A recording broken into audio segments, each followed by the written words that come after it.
Você já parou para reparar no preço de um ingresso de Copa do Mundo esse ano?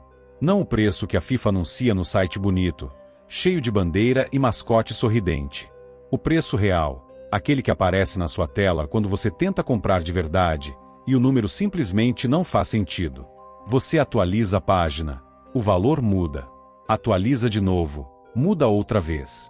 E ninguém te explica por quê. Bilhões de pessoas vão assistir a Copa de 2026. Em 2018, só na Rússia, 3,5 bilhões de espectadores acompanharam o torneio pela TV ou por plataforma digital. Isso é metade da população do planeta parada para ver 22 jogadores correndo atrás de uma bola. E quase ninguém nesse bilhão de gente vai perguntar para onde vai o dinheiro de tudo isso. Antes de continuar, deixa o like e se inscreve, porque esse vídeo vai te mostrar um mecanismo que a FIFA não coloca em nenhum comunicado de imprensa. Vamos começar pelo básico, do jeito que a própria entidade conta a história. A FIFA nasceu em 1904, em Paris, fundada por Robert Guerin, com 7 países assinando o ato de fundação. Guerin virou o primeiro presidente da entidade. 120 anos depois, a FIFA tem 211 associações filiadas. Repara nesse número. A ONU tem 193 países membros. A FIFA tem mais filiados que a ONU. Porque nem toda seleção representa um país independente. Macau tem seleção própria. As Ilhas Virgens Americanas também. E nenhuma das duas é uma nação soberana. Essas 211 associações estão divididas em 6 confederações, uma por continente, com América do Norte, Central e Caribe agrupadas numa só, e Ásia e Oceania também reunidas numa confederação conjunta. Só a Antártida ficou de fora dessa divisão, e você já deve imaginar o motivo. Agora vem o dado que costuma surpreender quem não é do meio. Apesar de movimentar bilhões de dólares por ano, a FIFA é, no papel, uma organização sem fins lucrativos. Uma ONG. Ela mantém programas sociais, com nomes bonitos, tipo Educação para Todos, Salva o Planeta, Proteja as Crianças. Em 2018 criou até uma fundação própria, independente, para cuidar disso. No comando está o Conselho da FIFA, 37 pessoas, um presidente, 8 vices e mais 28 membros, todos eleitos pelo Congresso da entidade. E o dinheiro? Como funciona? A FIFA opera em ciclos de 4 anos, sempre girando em torno de uma Copa do Mundo. No ciclo de 2015 a 2018, a entidade faturou 6,4 bilhões de dólares, e 83% disso veio de um único evento, a Copa da Rússia. No ciclo seguinte, em cima do palco em Doha, 2 dias antes da final do Catar, o próprio presidente Gianni Infantino subiu no microfone e anunciou uma receita recorde para o ciclo que estava terminando. Abre aspas. Temos a convicção de que o impacto da Copa do Mundo de 2026 será enorme, como já foi aqui no Catar, com 3 grandes países, 48 seleções e mais jogos. Fecha aspas. E ele não estava exagerando. Olha essa trajetória. Em 2006, a FIFA faturou 2,28 bilhões de dólares. Em 2010, 3,66 bilhões. Em 2014, 4,83 bilhões. Em 2018, 5,36 bilhões. Em 2022, no Catar, 6,31 bilhões.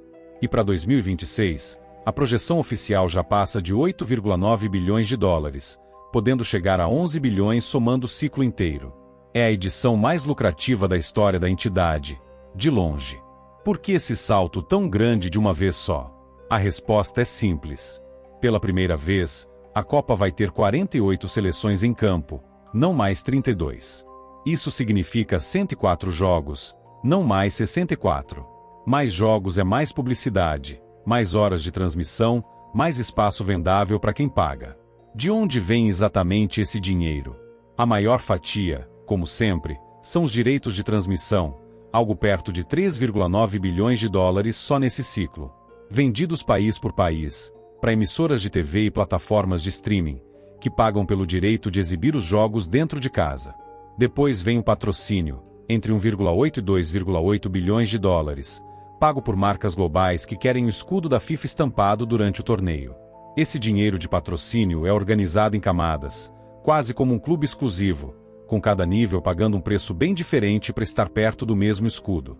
No topo estão os parceiros oficiais da FIFA, Marcas que pagam para estar ligadas ao nome da entidade o ano inteiro, não só durante o torneio.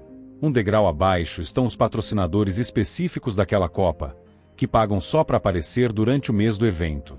E na base, os apoiadores regionais, que compram espaço em mercados menores, fechando a lista de quem topa pagar pelo mesmo escudo estampado na tela. Na sequência vem ingressos e hospitalidade, com uma estimativa de 3 bilhões de dólares nesse ciclo. Reparem no tamanho desse salto.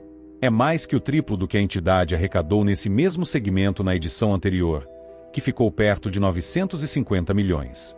A entidade ainda vende licenciamento de marca, usado em jogos e produtos que carimbam o nome FIFA, e embolsa uma fatia menor de fontes variadas, entre elas o Mundial de Clubes, que na edição mais recente, já ampliada para 32 times, teve o Chelsea como campeão. Do lado das contas públicas, o discurso oficial fica ainda mais bonito. A projeção divulgada é de um impacto de 41 bilhões de dólares no PIB global e mais de 800 mil empregos gerados ao redor do mundo, distribuídos entre os 3 países sede. Para você ter noção do tamanho disso, é mais dinheiro do que o PIB inteiro de países como a Bolívia ou o Paraguai somados a boa parte da economia de um país vizinho. Um evento colocado numa categoria acima das Olimpíadas e do Super Bowl, pelo menos no discurso. E do lado das despesas, a história é ainda mais confortável para a FIFA. Ela praticamente não gasta. Quem banca a estrutura de estádios, aeroportos e transporte é o país sede, não a entidade. E a FIFA, historicamente, não paga imposto sobre esse dinheiro nos países onde o torneio acontece. O maior custo dela mesma é a premiação paga aos times. Até aqui, é a Copa contando a própria história para você.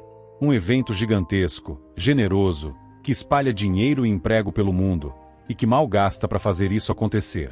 Mas eu te prometo, existe um mecanismo por trás desse número bonito que a FIFA não menciona em nenhuma entrevista. Se você curtiu a virada até aqui, aproveita e olha os outros vídeos do canal sobre modelos de negócio escondidos, porque esse aqui só vai ficar mais pesado. Primeira camada. Pela primeira vez na história de uma Copa do Mundo, a FIFA adotou o chamado preço dinâmico. Um sistema automatizado que ajusta o valor do ingresso conforme a demanda em tempo real, o mesmo truque usado por companhias aéreas, shows e a maioria das grandes ligas esportivas dos Estados Unidos. Nos Estados Unidos, a regulação sobre venda de ingressos é mais frouxa do que em outros países, e isso abriu a porta para a FIFA aplicar essa lógica pela primeira vez no Mundial, depois de já ter testado o modelo meses antes, no próprio Mundial de Clubes.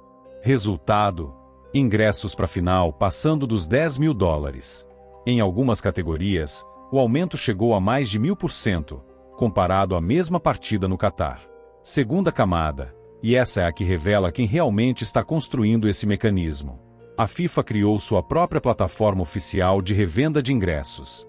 E cobra a taxa dos dois lados da mesma transação, de quem vende e de quem compra. Não é imposto, não é acaso, é modelo de negócio desenhado para capturar dinheiro em cada ponta possível da cadeia. E não para por aí. Se a sua seleção cai antes da fase para a qual você comprou o ingresso, a FIFA inventou uma chamada taxa de retorno de 10 dólares, cobrada só para devolver o seu próprio dinheiro. Terceira camada, o impacto que chega até o seu bolso de verdade. Segundo o grupo de torcedores Football Supporters Europe, quem quiser acompanhar a própria seleção da estreia até a final vai gastar no mínimo 6.900 dólares. Isso é quase 5 vezes o valor gasto para fazer o mesmo percurso na Copa do Catar.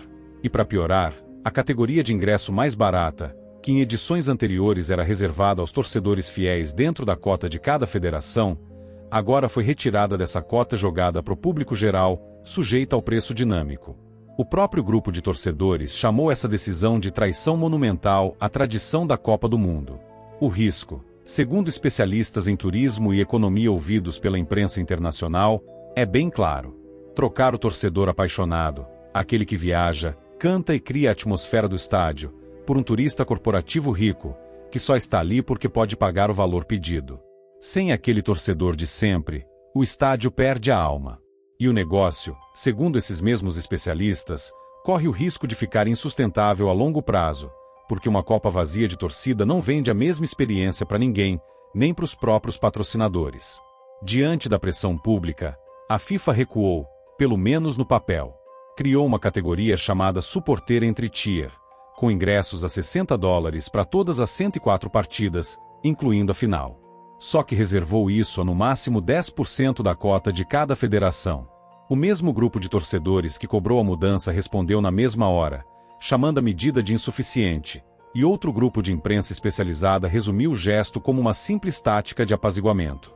Vale registrar, para manter a coisa honesta, nada disso configura fraude ou crime. O que existe é um modelo de precificação perfeitamente permitido dentro da lei americana, desenhado ponto a ponto para extrair o máximo possível de cada torcedor que ainda quiser entrar no estádio. Quarta camada, e essa é a que mostra que o mecanismo não se limita ao ingresso vendido na tela do seu celular. Para qualquer país sediar uma Copa, a FIFA exige 7 garantias formais do governo local antes de fechar o acordo. Isenção de vistos e regras de imigração facilitadas. Isenção de leis trabalhistas para quem trabalha no evento.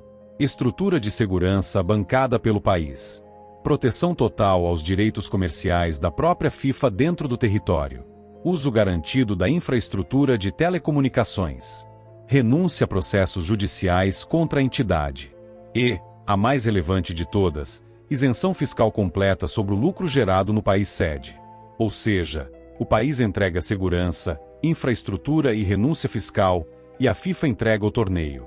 E por que um país aceita essas condições duras, mesmo sabendo de antemão que o lucro maior vai embora para Zurique? A resposta oficial é sempre a mesma: soft power. A ideia de que sediar um evento desse tamanho passa a imagem de um país estável, atrativo para investimento estrangeiro, além do suposto impulso no turismo e no PIB local. Para 2026, a conta anunciada é de 41 bilhões de dólares de impacto global e 800 mil empregos gerados nos 3 países sede. Só que essa conta soma investimento em infraestrutura que seria feito de qualquer jeito: hotel, aeroporto, transporte, com retorno específico do evento. E quando você separa os dois, o retorno líquido some no meio da conta. E antes que você pense que isso é exclusividade dos Estados Unidos, vale o contraponto.